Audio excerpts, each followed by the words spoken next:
So hello guys, welcome back. आज हम बात करेंगे मैसूर के बारे में। आज हम बात करेंगे हैदर अली के बारे में और हम बात करेंगे टीपू सुल्तान के बारे में। आगे चल के हम बात करेंगे कैसे ईस्ट इंडिया कंपनी ने मैसूर को अपने कंट्रोल में लिया। जैसे कि हमने देखा था कि बंगाल को कौन कौन सी टैक्टिक्स से ईस्ट इंडिया कंपनी ने अपने कंट्रोल में लिया।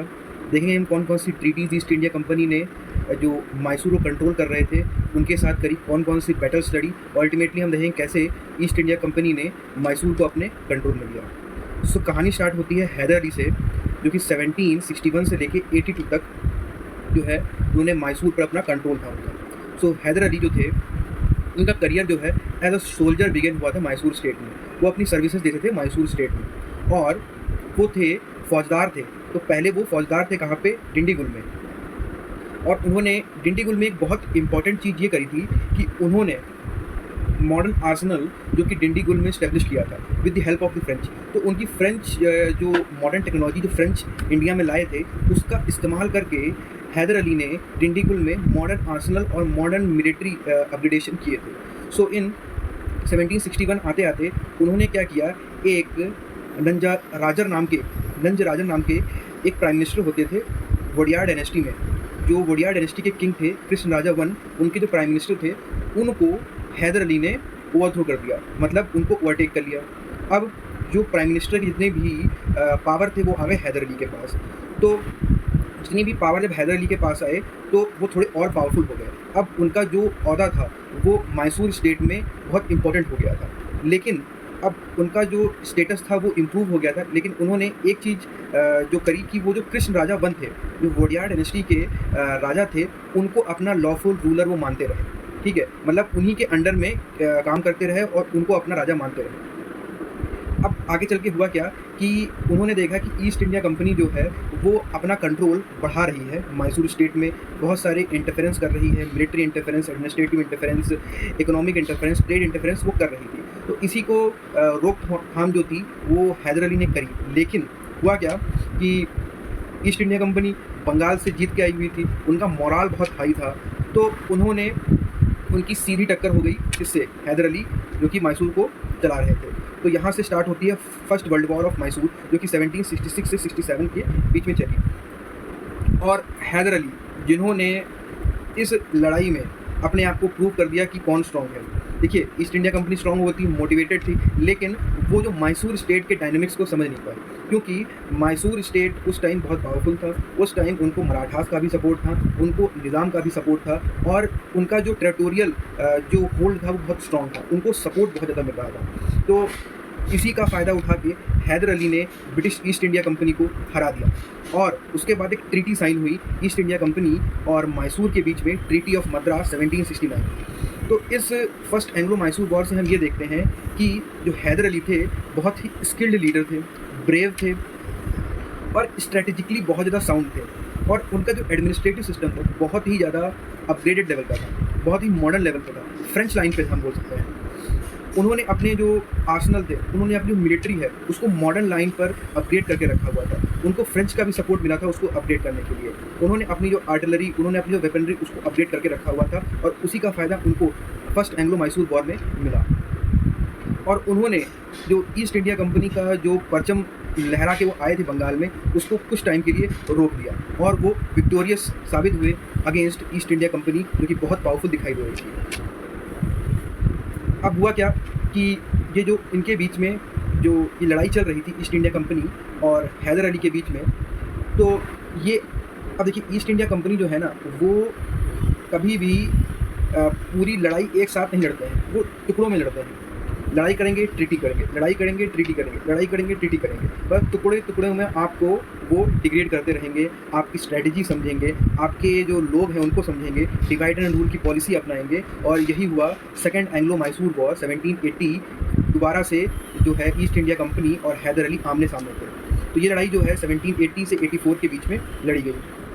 अब ईस्ट इंडिया कंपनी को इस टाइम लीड कर रहे थे वॉरेन हेस्टिंग। अब वॉरेन हेस्टिंग जो थे उन्होंने किया क्या कि जो एक फ्रेंच पोर्ट था माहे में, उसको इन्होंने अपने कैप्चर में ले लिया, उस पर अटैक कर दिया वॉरेन हेस्टिंग ने।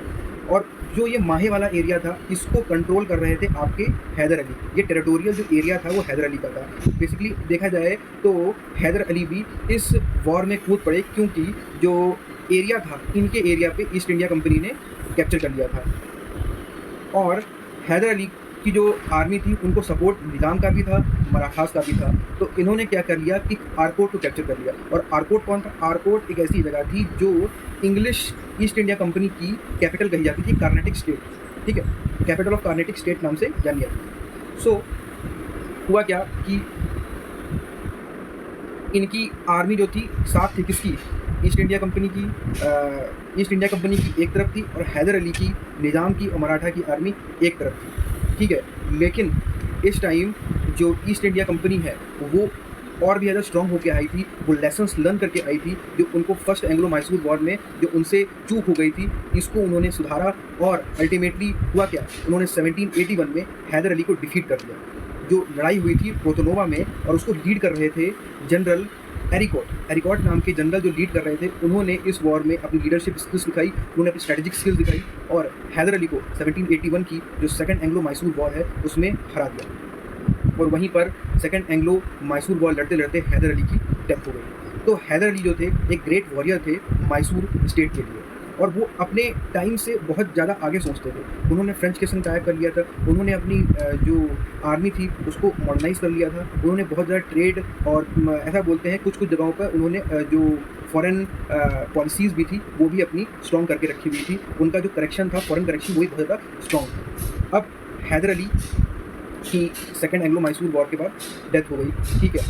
उसके बाद उनके सक्सेसर, उनको सक्सीड किया हैदर अली को, उनके बेटे टीपू सुल्तान ने किया। 1782 को टीपू सुल्तान ने जो है राजगद्दी संभाल ली। अब वो मैसूर स्टेट को कंट्रोल कर रहे थे, उसको लीड कर रहे थे। और उन्होंने जो सेकेंड एंग्लो मैसूर वॉर चल रही थी हैदर अली और ईस्ट इंडिया कंपनी को, उसको भी उन्होंने जारी रखा और वो लड़ाई 1784 तक चली। उसके बाद दोनों ने एक ट्रीटी साइन कर ली, ईस्ट इंडिया कंपनी ने और टीपू सुल्तान ने, ट्रीटी ऑफ मैंगलोर 1784। और इससे जो है वो एंड हुआ किसका? सेकेंड एंग्लो मैसूर वॉर का। तो after signing treaty of Mangalore 1784,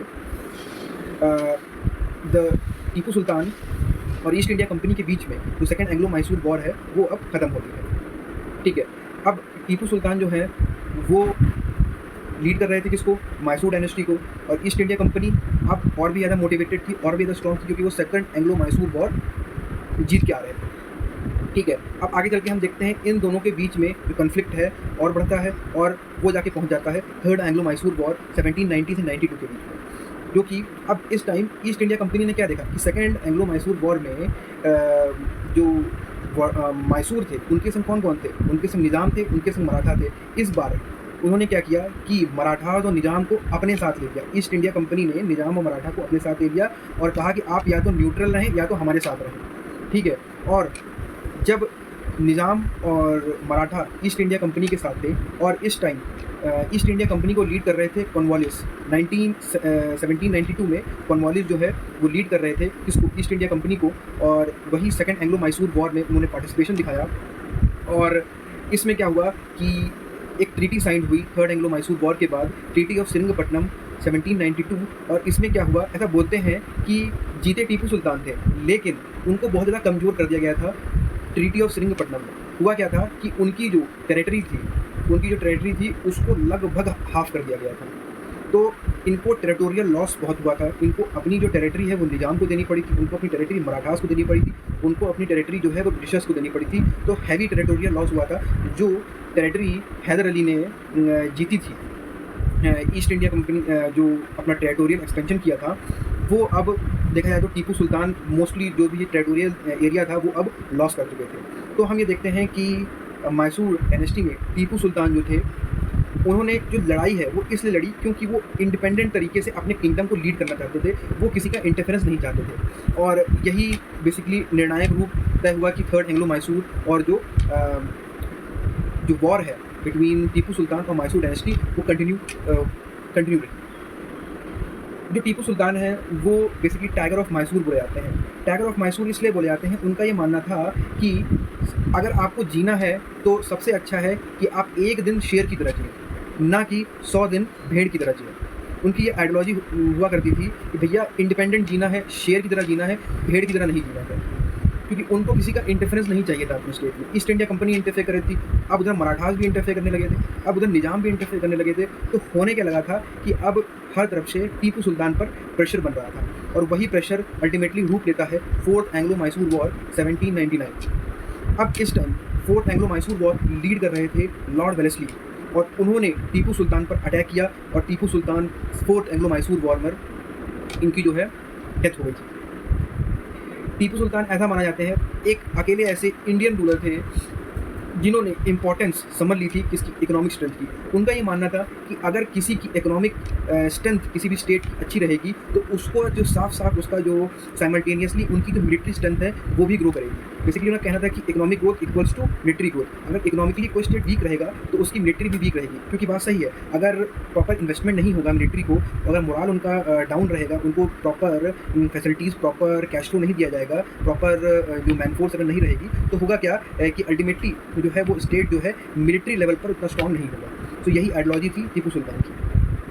अब टीपू सुल्तान ने एक चीज़ अच्छी और भी करी थी कि उन्होंने बहुत सी एम्बेसीज जो हैं वो स्टैब्लिश कर रखी थी फॉरेन स्टेट पर। उनके टाइप जो थे वो फ्रांस से थे, तुर्की से थे, ईरान से थे, पेगू से थे, और उन्होंने फॉरेन एम्बेसीज भी डेवलप करके रखी हुई थी, फॉरेन पोर्ट भी डेवलप किए थे, और उन्होंने फॉरेन ट्रेड भी एक और अच्छे खासे लेवल पर डेवलप करके रखा हुआ था। ऐसा ही बोला जाता है कि टीपू सुल्तान ने एक ट्री को प्लांट किया था, उस ट्री का नाम था ट्री ऑफ लिबर्टी, और उन्होंने उसको प्लांट किया था अपने कैपिटल श्रीरंगपट्टनम में, और जिसके बाद वो बन गए थे member of Jacobin club. Jacobin club basically बोला जाता है कि फ्रेंच क्लब है जो कि लिबर्टी को अप्रिशिएट करता है। सो हमने अपने इस लेक्चर में ये देखा कि कैसे मैसूर स्टेट पर हैदर अली का कंट्रोल आया, कैसे उन्होंने फर्स्ट एंग्लो मैसूर वॉर लड़ी, कैसे उन्होंने सेकंड एंग्लो मैसूर वॉर लड़ी, उसके बाद उनकी डेथ हो गई।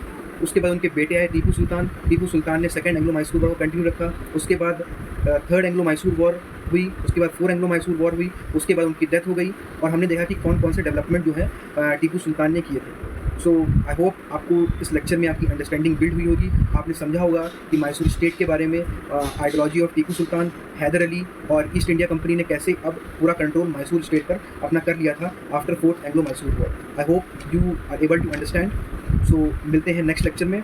नेक्स्ट लेक्चर में हम मोस्ट प्रोबेबली मराठास के बारे में कुछ सीखेंगे कि कैसे ईस्ट इंडिया कंपनी ने मराठा को अपने कंट्रोल में लिया, मराठा स्टेट को अपने कंट्रोल में लिया, कैसे मराठा कन्फेडरेसी को धीमे धीमे उन्होंने अपने कंट्रोल में लेकर जो ईस्ट इंडिया कंपनी का जो ब्रिटिशर्स का रूल है वो और आगे बढ़ाया। So I hope you are able to understand. Thank you, मिलते हैं नेक्स्ट लेक्चर में।